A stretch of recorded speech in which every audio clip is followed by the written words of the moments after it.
و دا اللہ رحمت تا گورا وی چاچی دا نیکی ارادو کرو دا نیکی و نکر اللہ بولی یو نیکی ورکی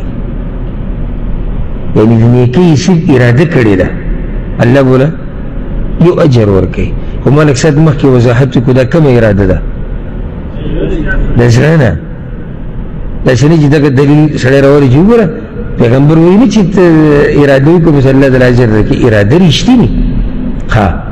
فإن عملها اللہ رحمت گورا کددا نیکی اکڑا ارادے اکڑا بیدا نیک عملو کو کتبت له 10 الى 700 الى اطعاف کثیرہ نبی دیوی نیکی ببدلکی اللہ لسن دا ثواب ورکی ووسوت اللہ رسی بدین امزیات ورکی ومن هم بسیئا و چاچی دا گناہ ارادے اکڑا بیدا گناہ ونکڑا اللہ بولا اجر ورکی یو او کدا گناہ اکڑا نو دسر با دیوی گناہ حساب کی بس مخیر دینا چی ضرط وضاحت تا دی خوکم و فائدہ تا ذکر کا دی حدیث کی دی چی چا دا گناہ ارادہ اکڑا و بی دا گناہ و نکڑا نو اللہ بولا اجر ورکی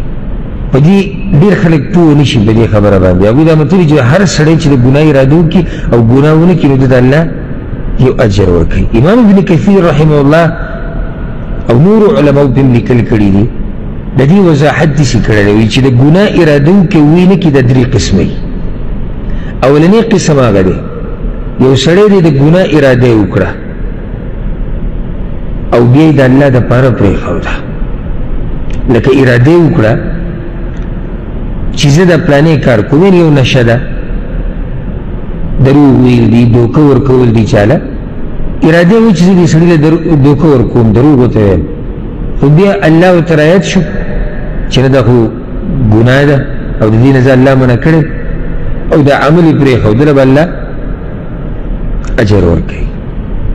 اوری بولا اجر ورکی اللہ نو ویرید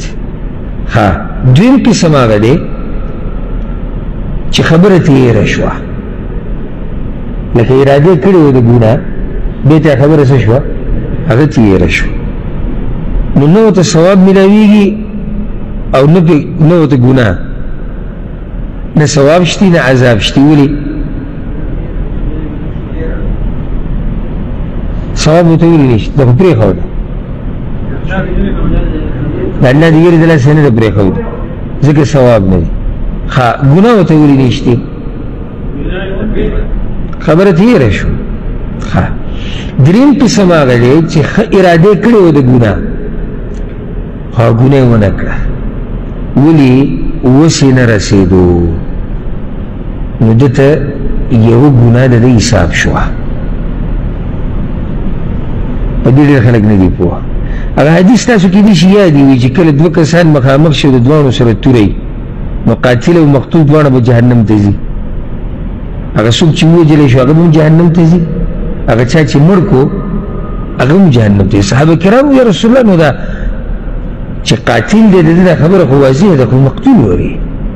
رسول اللہ صلی اللہ علیہ وسلم دا دم خب خیر آدو دا اگه دا وجل خود اگه پی وصبر شو یعنی دیم بدی اراده تلگ اراده وکنو اگونه اکڑا وسی و نرسیدو ندت گور اگه جزا ملاو شو دا گونه ندا سنه چه هر منگا دقا حدیث وورو ذکر گور هر خبره که با علماء ترجو که جتاب پوکی چیر حدیث که خدا را گلی جی سوک دا گناه ارادو که بیونه که بس اللہ والا عجر ورک اجر آگا چاہتا ملاوی گی چی دا اللہ دا یری نے پریدی یو سڑی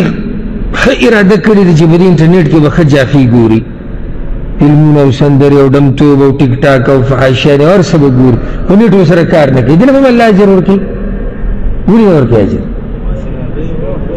ویسی نرسید او کویسی رسید لئے کولے مدت گناہ ملاو شوا لکه چی دا گناہ اکڑا اگا بل حدیث میں توستے دی یو سڑے دے رسول صلی اللہ علیہ وسلم یو سڑے دے مال و سر دے او دا اللہ پلار کی لگی دل خو اللہ اجر ورکی بل یو دیندار سڑے دے او دا سر مال نشتے خود دقی نیت تے چیر دسی مال ما سر وے کنا مام لگو اللہ دا دوانا پا اجر کی او شان دی دکی چی دم نیتو کنا دقی شان چی دے سڑی نیتی خپوخ دا گناہ دا کولو او بیادتا سا مشکل راشی دا گیدلا سا دے دا گناہ ونکی نو دته د یو ګناه حساب شوه.